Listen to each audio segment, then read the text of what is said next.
ChatGPT se dá trénovat v rámci stylu komunikace, to si velice dobře pojmenovala a popsala i v rámci využití ve firmním prostředí. Jak natrénovat ale sebe? V tom, abych byl kreativní, abych si troufal publikovat ven v rámci sebe jako osobního brandu, ale třeba i v rámci týmu, který potřebuje firemní kulturu komunikovat ven. Jak podpořit tady tu schopnost nebo dovednost komunikovat a být kreativní a autentický? Přesně si dobře zmínila tu autenticitu.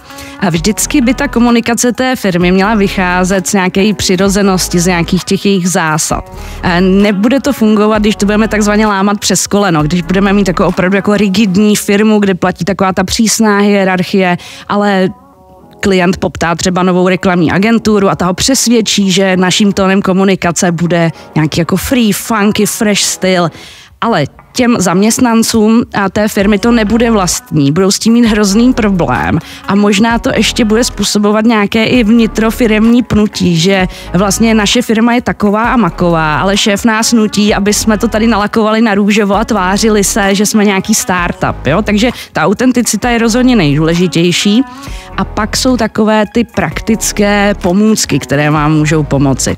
Třeba takzvaný style guide, opravdu krátký dokument, 5slajdová prezentace, kde je zmíněno, jak pracujeme s názvem brandu, s názvem našich výrobků, jak oslovujeme třeba ty zákazníky, jak oslovujeme obchodní partnery, i jak zvedáme telefon, když nám někdo zavolá.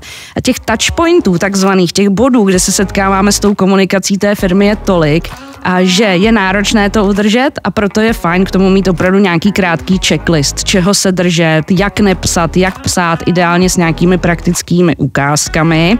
A nedoporučuji to pojmout zase nějak megalomansky, typicky takové ty 60slajdové prezentace, které vám přijdou z centrály, tak většina lidí to jednou prolistuje a pak to někam založí. Takže pokud chcete, aby vaši kolegové používali tyhle zásady, tak se snažte to opravdu shrnout na jednu A4 nebo do pár nějakých slajdů do dokumentu, který můžou mít pořád u sebe.